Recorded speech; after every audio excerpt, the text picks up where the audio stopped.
I wouldn't say atheist perspective, but an atheist perspective, right? So the first thing that I'd like to speak about is the whole notion of faith, right? Because that's something Okay. that I've come to disagree with after discovering the placebo effect, right? Because Okay.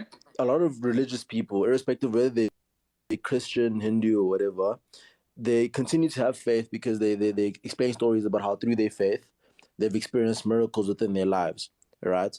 But with current scientific knowledge that we have right now, we understand the placebo effect is something that exists. We don't fully understand that as of yet, but we know that if you believe something will work, then it will work, right?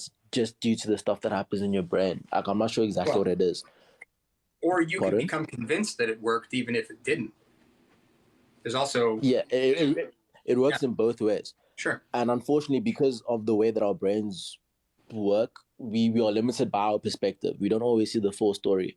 So if, for example, let's say I was praying that I can get a promotion at work, right? Okay. And then I get that promotion, and I think, okay, yeah, sure, thank you, God. But actually, what happened behind the scenes is um, three people were fired because of a HR complaint or whatever, and there was a vacancy, and that's how to go up. It wasn't actually the work of Sure. God; it was the work of someone else's inaction and stuff like that. Mhm. So the whole faith thing, for me personally, I don't really, I don't know, I don't really vibe with it. Okay, yo, that's South African slang. My bad. I don't really go with it. Sorry, I forgot that this is an American audience, and also brain. Oh yeah, another thing about Christianity and most religions actually is that we can trace back when it first started, in inverted commas, right?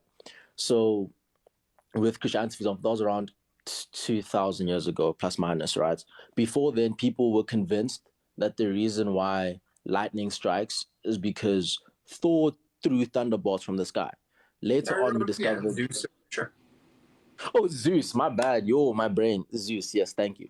I got you. Yeah. Um, and throughout time, throughout us learning and discovering things, we found out that actually no, it's because of electrostatic charges, and now Greek mythology just died because of that fact, because of things that have been disproven that humans have found out over time.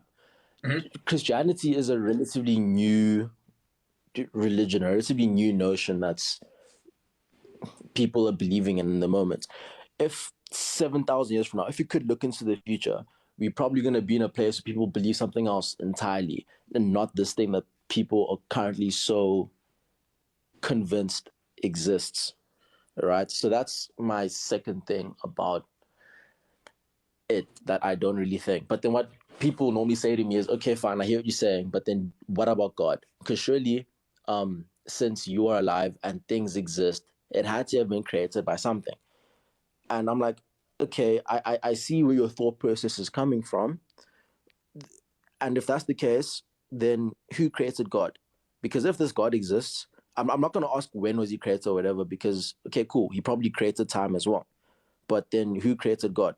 Because currently our understanding is that time is the fourth dimension, which you can't go past because we're third dimensional creatures. So if God is past the fourth dimension, there's something in the fifth dimension. And the sixth and the seventh is a creator that keeps on going, and that keeps on going to infinity. And we can't even conceptualize those things.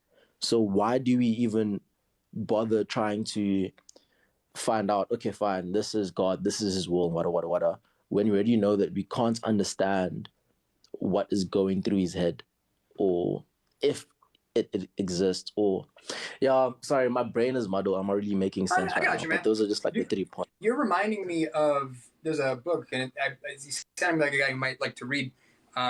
That Daniel Dennett wrote years ago called "Breaking the Spell: Religion as a Natural Phenomenon," and he gave TED talks and stuff about this too. You can watch on YouTube if you don't feel like reading the whole book. But he talks about how religions function very much like biological organisms, that they adapt to survive essentially. You can see, like, if there's like polytheistic tribes, and then there's some tribe that's like, oh well, we got one super god that other tribes might find that attractive, and like, oh well, we'll ditch all these little puny gods and we'll worship the Mm. one big god. That basically there are traits to religious claims that select for believers in a sense. So anyway, I appreciate the conversation, Master man. But I'm gonna question. try to try to rapid Thank fire you. through as many people as I can here. Oh, wait. Have a good day. You too.